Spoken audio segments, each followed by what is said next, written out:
Yang kita semayang tiap-tiap waktu tu dia panggil inna salata kanat 'alal mu'minin kitaban mawquta. Semayang ikut waktu tu dia panggil azimah. Dan kita bukan boleh duk pandai-pandai pergi duk jamak ikut dan ni. Saya kena ingatkan benda ni kerana kita tak mau orang apa? Bermudah-mudahan. Kalut sikit jamak. Susah sikit, jamak. Lagi dahsyat, bukan takat jamak, dia qasar terus. Dia kata, hari ni aku mesyuarat penuh. Saat lagi kalut pula, banyak je kerja. Jadi aku jamak. Tengok-tengok, dia boleh berhenti pergi minum pagi, boleh berhenti pergi minum petang, tak kalut pula. Yang tak mayang tadi, kalut. Ada orang dia mesyuarat, dia boleh berhenti minum pagi, dia boleh berhenti makan tengah hari, dia boleh berhenti minum petang. Tah mayang dia tak berhenti. Ada juga. Yang ni dia jenis kalut tak tentu, tak ketahuan hala ni. Kan? Okey, kita take break sat, kita pergi minum sikit. Tapi tah mayang dia tak berhenti. Yang ni satu tajuk. Tak apa. So yang kita Ibnu Umar kata, sesiapa yang menjamakkan salat dengan tanpa sebab. Ni Ibnu Umar kata, Abdullah Ibnu Umar kata, siapa yang menjamakkan salat tanpa sebab, tanpa ada alasan, dia pergi duk jamak ikut suka, minal kabair, daripada dosa-dosa besar. Dosa besar tu, bukan kecil. Yang pergi duk jamak ikut dan ni, sikit-sikit susah jamak, sikit-sikit susah jamak, duk idak jamak kan. Dia kata, aku tengok hang ni mayang lohok asak tak. Lama aku duk tengok, dia kata aku jamak. Agama mudah, Tuhan nak kita mudah.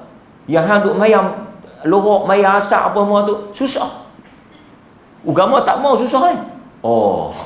Yang ni bukan agama nak mudah, dia yang buat mudah, ambil mudah. Dia ada istilah dia lah, dia panggil tatabbu' rukhas. Pi buat bagi mudah dan cari nak bagi mudah supaya dia tak payah buat langsung. Nampak? Ini pun satu bab lah. So tuan-tuan, kita ada kaedah dia, ada dawabit macam mana kita nak jamak ni. Okey. So sekarang ni tuan-tuan, kita bincang sikit. Pasal isu ni banyak juga berlaku dalam masyarakat kita. Bila dia bermusafir, mana lebih afdal, kalau dia nak ruksah ke, dia nak azimah? Mana lebih afdal? Okey, kita tengok. Pandangan pertama dia kata apa? Pandangan pertama dia kata, kita mengambil ruksah lebih afdal dan lebih utama. Dan itulah yang sesuai dengan apa yang Allah nak, berbanding kita ambil azimah. Maksudnya bila kita susah, kita musafir ke apa ke, kita buka puasa. Kita tanya ustaz, nak buka ke nak puasa? Buka, itu lebih afdal. Kita nak jamak ke, kita nak mayang tiap-tiap waktu? Jamak. Kita nak qasar ke, kita nak tamam? Qasar. Itu ruksah, itu lebih afdal. Ini pendapat pertama. Ini pandangan pertama.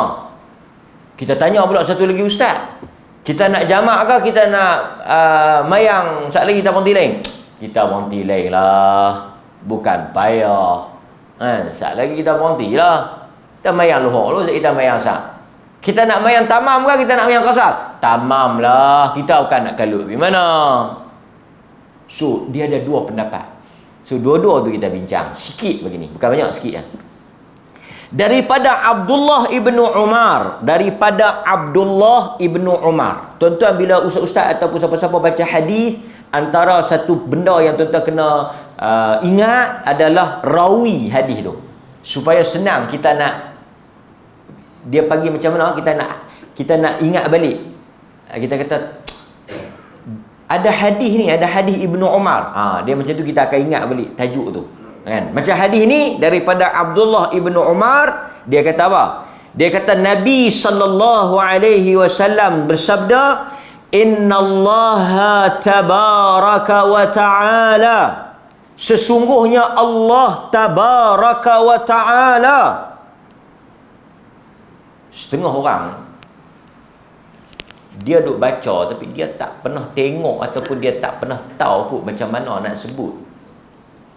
Pertama, kerap juga kita duk dengar orang duk bagi salam, Assalamualaikum warahmatullahi ta'ala wa barakatuh. Nampaklah sangat dia ni tak erti. Nampak sangat tak erti tu. Sebab itu tuan-tuan kalau jadi pengurusi ke, orang suruh cakap ke, bagi salam, kalau tuan-tuan sebut mudah-mudah ya, Assalamualaikum warahmatullahi.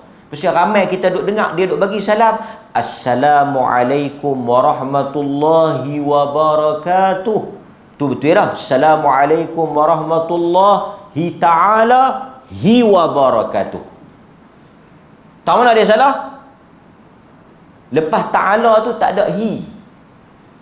Dia bubuh semua hi.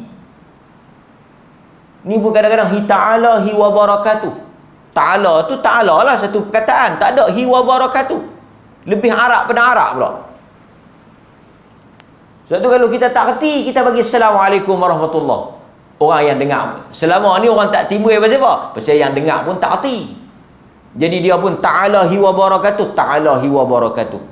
Dia Assalamualaikum warahmatullahi ta'ala wa barakatuh. Kalau dia nak sebut lah, warahmatullahi tu ada lah. Ta'ala, lepas ta'ala tu ada hi tak? Tak ada. Dia pergi bubuh hi. Pasal apa? Dia kata ikut mana ni? Ikut dan. Yang ni satu masalah lah. Inna Allah tabaraka wa ta'ala yuhibbu. Tuhan itu suka an tu'ta rukhasuhu kama yakrah an tu'ta ma'siyatuh. Nabi kata Allah tu dia suka hampa ambil rukhsah macam mana dia benci hampa buat maksiat. Jadi kalau kita tengok hadis ni, dia suka apa? Allah suka apa? Allah suka rukhsah. Nabi kata yuhibbu, Allah suka an tu'ta rukhasuhu. Kamu buat apa yang dia bagi rukhsah tu berbanding azimah. Kalau kita pegang hadis ni, rukhsah lebih afdal. Allah lebih suka rukhsah. Allah tak suka azimah. Ketika kita susah, ketika kita dalam ada kelapangan tu. Okey, hadis ni diriwayatkan oleh Imam Ahmad, Ibnu Khuzaimah dan yang lain-lainnya. Baik. Okey. Bahkan sebahagian ulama kata apa? Sesiapa yang meninggalkan rukhsah, dia umpama melakukan maksiat. Berat tu. Sesiapa yang tak ambil rukhsah, macam dia buat satu kesalahan. Siapa yang boleh ambil rukhsah, dia tak ambil. Siapa yang boleh semayang 2, dia pergi semayang 4, dia tak ambil rukhsah tu, dia telah melakukan satu kesalahan. Berdasarkan pendapat yang pertama. Okey. Kemudian hadis yang kedua daripada Ya'la bin Umayyah. Daripada Ya'la bin Umayyah, dia kata apa? Dia kata qultu li Umar, aku berkata kepada Umar. Dia tanya Umar, dia kata Allah Subhanahu wa taala berfirman, laisa alaikum junahun an taqsuru minas salah. Allah Subhanahu wa taala berfirman di dalam Al-Quran, dan apabila kamu bermusafir, maka tidaklah berdosa kamu memendekkan salat.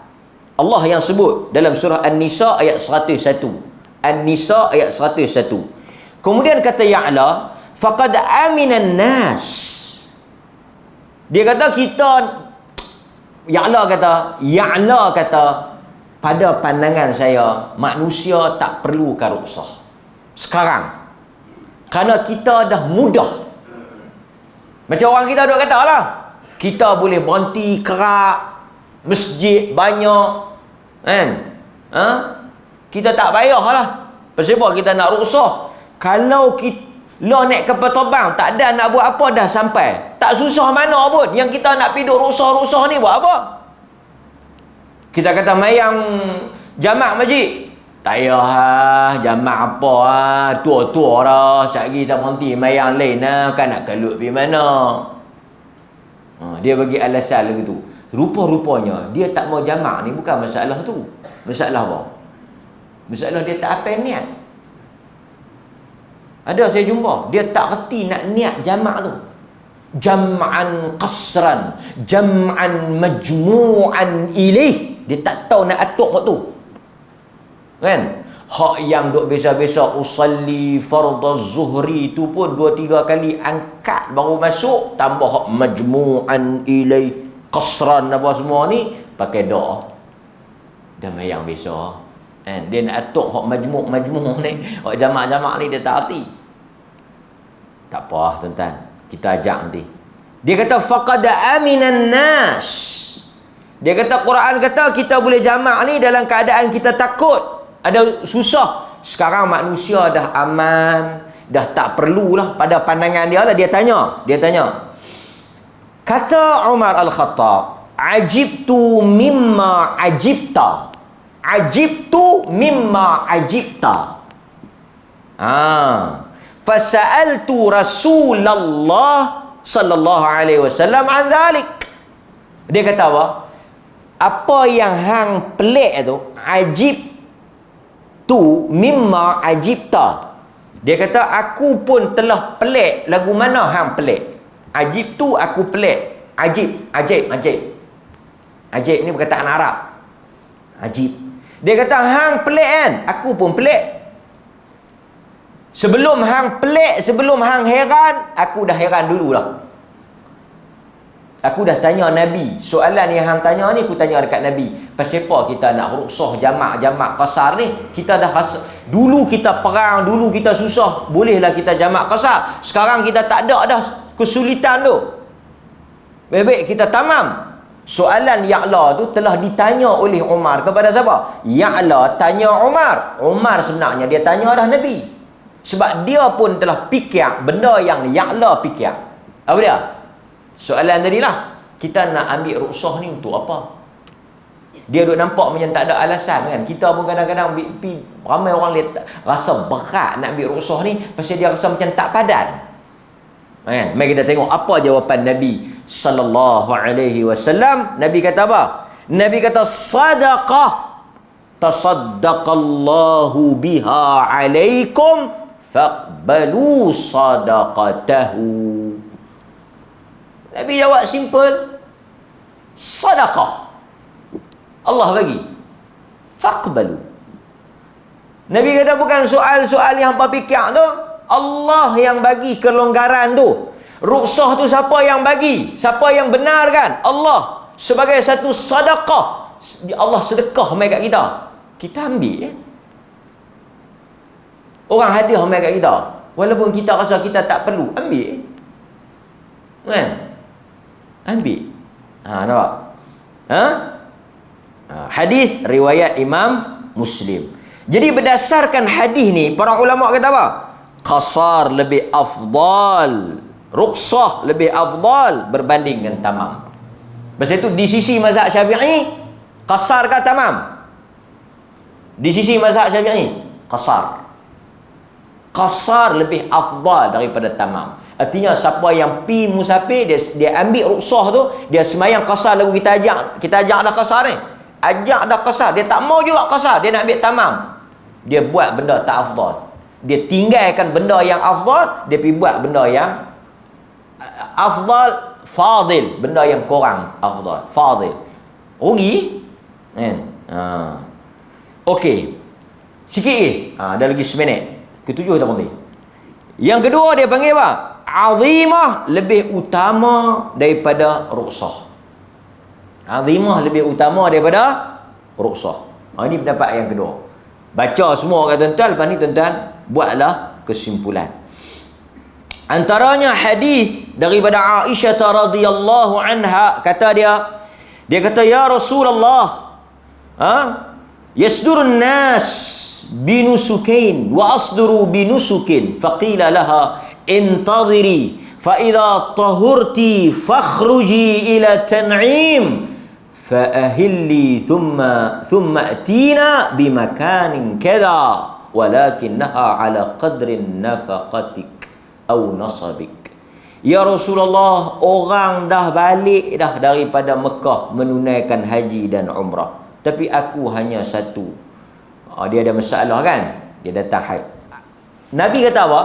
Nabi kata dekat dia, engkau kena tunggu hingga haidmu selesai, kemudian kau pergi ke Tan'im, keluar pergi ke Tan'im, kemudian kau kenakan ihram, niat semula, kemudian kamu temui kami pada masa yang sekian di tempat yang sekian. Pahala bagi umrah kamu ialah berdasarkan kepada kadar yang kamu tanggung dan penat yang kamu tempuh. Nabi kata, tunggu sampai suci, pergi buat lain. Pergi Tan'im, macam kita nampak orang pergi Tan'im kan. Tan'im ni tanah halal. Dia pergi ke Tan'im, pasal itu di Tan'im ada masjid Aisyah.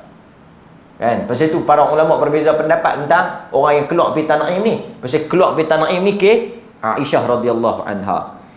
Oleh kerana itu kata para ulama, dia kata apa? Hadis ni menunjukkan apa?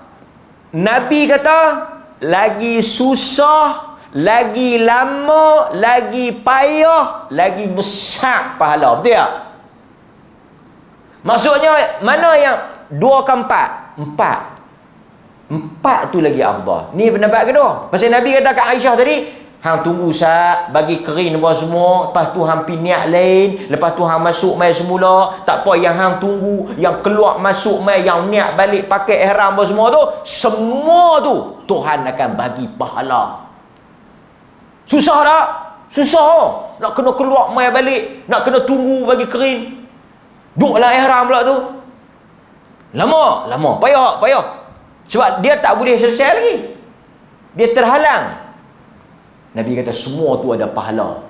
Semua tu Tuhan kira. Yang payah-payah, yang susah tu. Maka pendapat kedua kata, di atas hadis tu menunjukkan bahawa lagi susah lagi bagus.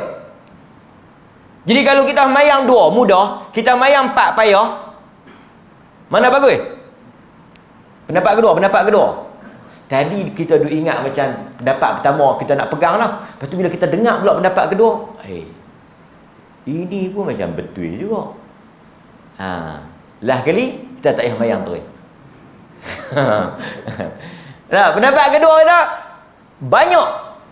Dia ni mayang 2, dia ni mayang 4. Dia ni cepat, dia ni lambat. Dia ni sekali berhenti pula, dia ni tak payah berhenti dah. Sekali berhenti lah jalan terus. Dia ni berhenti lohok, sekali dia berhenti pula asal. Mana lagi banyak perbuatan, lagi banyak kesusahan, lagi banyak benda yang dia tempuh kawan ni. Maka di atas hadis ni, kawan ni lebih bagus. Dia banyak perbuatan dia, banyak pahala dia. Nampak? Ini adalah pandangan yang dikemukakan oleh para ulama yang mengatakan lagi banyak masyaqqah, lagi banyak amalan yang kita tempuh lebih utama dan lebih afdal berbanding yang kurang. Sebab itu ada yang menyatakan ziyadatul masyaqqah, apabila semakin bertambah kepayahan kita, kesusahan. Yang ni bukan kita saja-saja buat. Dia memang susah. Pergi cari susah tak boleh lah. Dia memang saja-saja susah. Sebab itu tuan-tuan, orang yang berjalan kaki main masjid dengan orang yang naik kereta, mana lebih besar afdal pahala? Mana lebih mudah? Naik kereta ke jalan kaki? Satu geng nak beli tanah tepi masjid, Nabi kata apa? Satu geng, satu kumpulan, mereka nak jual tanah mereka yang jauh tu, mereka nak beli tepi masjid, Nabi kata apa? Nabi kata tak payah, hampa duduk tempat hampa. Nabi tak bagi. Nabi kata hampa duduk kampung hampa yang jauh tu, hampa berjalan mai penat, payah, banyak langkah. Yang tu lebih afdal daripada hampa duduk dekat hampa mai. Jam juga. Kita duk ingat nak beli rumah kot dekat-dekat masjid, senang nak main masjid. Tiba-tiba jumpa hadis ni, macam mana ni? Dia kata lagi jauh pada masjid lagi bagus pula. Lagi banyak pahala, pasal lagi susah. Itu semua panjanglah perbahasan. Tapi saya nak katanya, jauh ke dekat kalau hang balok memang tak main. Sebab tu yang kita nak buhun. Last sekali dia berkata apa? Azimah ialah hukum asal. Ruksah ialah hukum kemudian, sampingan. Ambil yang asal lebih afdal daripada kita ambil yang sampingan ni. Nampak? Dia pegang kot tu. Kan? Okey. Maka di dalam hadis-hadis ni, para ulama telah pun berbeza pendapat. Cuma saya nak ceritanya macam mana? Saya nak ceritanya ada dua pendapat. Panjanglah kalau kita nak bahas. Jadi sebab itu ulama kata, kalau tuan-tuan tanya, Ustaz, saya nak puasa ke tak ni? Pasal apa? Saya nak pergi Kuala Lumpur. Bulan Ramadan dia nak pergi Kuala Lumpur. Saya nak puasa ke tak? Puasa boleh, buka boleh. Mana lagi afdal? Saya puasa ke saya buka? Yang tu kita nak kena terang lagu ni. Kita nak kena terang lagu pagi tadi ya. Lagu tak sah ni. Bila dia tanya mana afdal, kita kena terang. Pandangan pertama kata afdal kita ambil rukhsah. Pandangan kedua kata kita puasa, kita menanggung kepayahan, kita memegang hukum asal, dengan kita tak ambil kelonggaran itu lebih afdal, kerana itulah apa yang Allah suruh awalnya. Sebab ada hadis Nabi kata, sahabat kata ada orang puasa dalam musafir dan ada orang buka. Jadi pasal itu tuan-tuan, benda ni bukan sepakat. Saya nak abangnya bukan sepakat. Cuma sebagai kesimpulannya, tutuplah bab tak jamak kita ni. Okey, kita nak kata di atas apa yang kita baca tadi. Ni kesimpulannya. Dah tutup dah tajuk ni. Minggu depan kita balik pada kitab kita, kalau tuan-tuan tak ada isu lain lah. Kalau ada isu lain, habaq. Okey, kesimpulannya, tidak boleh kita menjamakkan salat. Ni penting. Sebablah kita belajar ruksah-ruksah ni, dia duk kira nak ruksah. Manjang. Kalut. Lepas tu mereka pun kata, mereka ni memang geng ambil mudah, geng buat mudah. Tak, memang mudah. Dia tidak boleh kita menjamakkan salat, sama ada zuhur dengan asar, maghrib dengan isyak, melainkan jika ada keuzuran. Tuan-tuan boleh jamak? Yes, dengan syarat ada keuzuran. Sama ada tuan-tuan sakit. Jadi lepas ni jangan duk tanya dah, saya sakit. Tu boleh lah. Boleh lah. Musafir, atau dia berhadapan dalam keadaan yang susah, sulit, sukar, sempit, payah, semua itu adalah alasan untuk membolehkan dia jamak. Kalau tak ada, jangan duk buat pasal. Persepahan jamak. Aku pergi shopping, tak ada nak mayang. Yang ni kalut. Nampak? Baik. Saya nak tutup dengan apa yang disebut oleh Dr. Yusuf Al-Qaradawi rahimahullahu ta'ala. Ini dia kata. Dr. Yusuf Al-Qaradawi ini terkenal lah dengan gagasan fiqh taysir, fiqh yang memudahkan. Fatwa-fatwa dia kalau tuan-tuan baca, dia cenderung, dia sebut, dia kata, aku berfatwa dengan fatwa yang memudahkan umat, kecuali dalam beberapa perkara-perkara yang ni aku akan fatwa yang, sebab dia pegang apa? Dr. Yusuf Al-Qaradawi ni dia sebut dalam ceramah dia, muhadarah dia, dia kata, aku akan berfatwa. Kalau orang tanya aku akan fatwa dengan fatwa yang memudahkan umat, dengan hukum-hukum yang memberikan kemudahan. Aku tak suka fatwa benda-benda yang payah, benda-benda yang susah ni. Kerana dia kata apa? Kerana Nabi SAW bersabda, ma khuyyiran nabi. Nabi sendiri, kalau Tuhan bagi pilih dua perkara, dia akan pilih yang paling mudah selagi mana perkara itu tidak berdosa. Dia pegang hadis tu. Itu menjadi kaedah untuk dia berfatwa. Kalau orang tanya, dia akan bagi fatwa yang mudah. Sebab Nabi sendiri akan pilih aisar, yang paling mudah. Itu apa yang disebut oleh Dr. Yusuf Al-Qaradawi. Dia kata dalam fatwa dia kata kadangkala, ni fatwa Dr. Yusuf Al-Qaradawi, dia kata kadangkala jika terdapat kesusahan untuk kita menunaikan setiap salat pada waktu-waktunya, maka bolehlah kita melakukan jamak sebagai mengambil keringanan dan kelonggaran yang dibenarkan oleh agama. Dia kata kalau kita berhadapan dengan situasi yang sulit, sukar, kita bolehlah jamak. Pasal agama bagi kita jamak tu kalau kita payah. Ni dia kata. Asalkan, Yusuf Qaradawi kata apa? Asalkan perkara ini tidak menjadi kebiasaan. Tuan-tuan kena ingat perkataan tu. Asalkan benda ni tak jadi kebiasaan. Artinya takkan hari-hari susah, takkan hari-hari kalut, takkan hari-hari sakit. Kan? Duk idak kalau senantiasa duk jamak ya kalut lah. Kan? Nampak?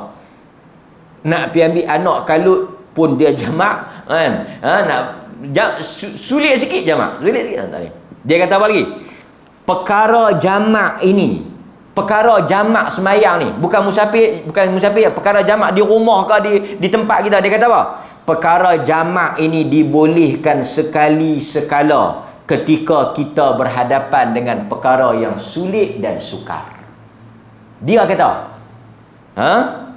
contoh, polis yang bertugas menjaga keselamatan dan juga menjaga keadaan jalan raya dan sebagainya, mereka boleh jamak kerana ini melibatkan kesukaran.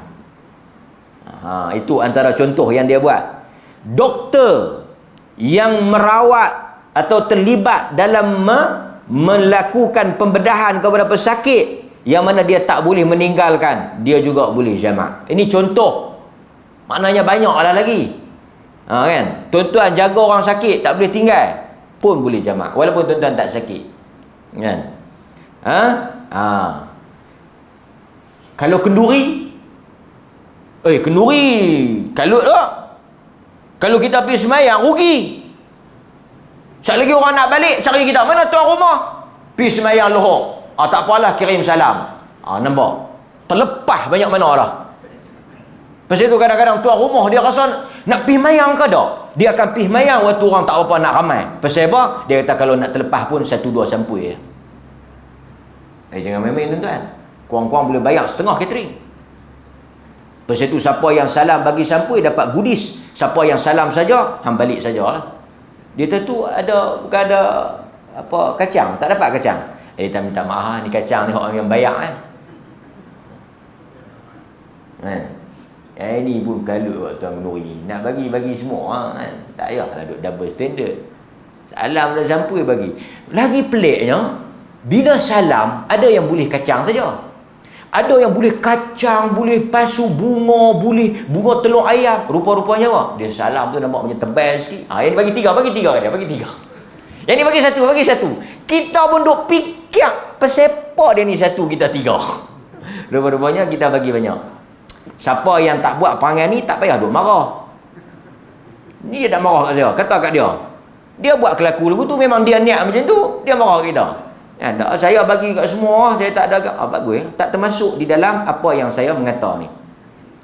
Kata Dr. Yusof Al-Qaradawi, sesiapa yang mengadakan majlis sambutan, kenduri ke apa ke, atau dia menghadiri majlis sambutan, dia buat ke atau dia hadir, maka pada pandangan aku, kata Dr. Yusof Al-Qaradawi, pada pandangan dia suruh orang ambil yang mudah, dia fatwa benda mudah, dia suka buat benda mudah, tapi dalam isu-isu ni dia ada prinsip dia. Dia kata apa? Aku tidak berfatwa orang yang buat kenduri atau orang yang sambut pergi kenduri atau function ni, kadang-kadang pergi majlis ke kerajaan ke keramaian ke apa ke. Dia kata, Yusof Qaradawi kata, rahimahullahu ta'ala, Allah ampun dosa dia. Dia kata, aku tidak mendapati ada keperluan untuk dia jamak salat. Tak boleh. Hak tu tak boleh. Selagi mana seseorang manusia itu, kata Yusof Al-Qaradawi, selagi mana seseorang manusia itu mendapati ada ruang untuk dia salat, ada waktu untuk dia semayang, maka dia tidak boleh untuk menjamakkan salat. Dia hendaklah berhenti dan salat di mana sahaja yang dia berpeluang. Jangan main-main sembahyang ni. Jangan main-main. Jangan main-main. Okey? Ini apa yang disebut oleh Dr. Yusof Al-Qaradawi. Kita suruh tuan-tuan ambil rukhsah dan kita bentang. Ada ulama kata rukhsah afdal, ada ulama kata azimah afdal, dan kita baca pandangan Dr. Yusof Al-Qaradawi yang dia bagi satu kaedah bahawa kita jangan main-main dalam hukum ni. Ambil hanya bila betul-betul kita layak dan perlu. Maka jelaslah kepada kita situasi jamak dan qasar ni bukan kita tak boleh ambil, dan bukan kita ambil sampai tak ada panggan, orang utara kata. Kita kata betul tak ada jarak, pi aluk start boleh jamak qasar boleh pasal tak ada jarak munasabah. Tapi kalau duduk seriak pi kod diang pun jamak kalut. Duduk kangap pi mana? Pi arau pun jamak. Yang tu kalut. Walaupun kita kata tak ada lah, tapi tak munasabah untuk dianggap itu musa.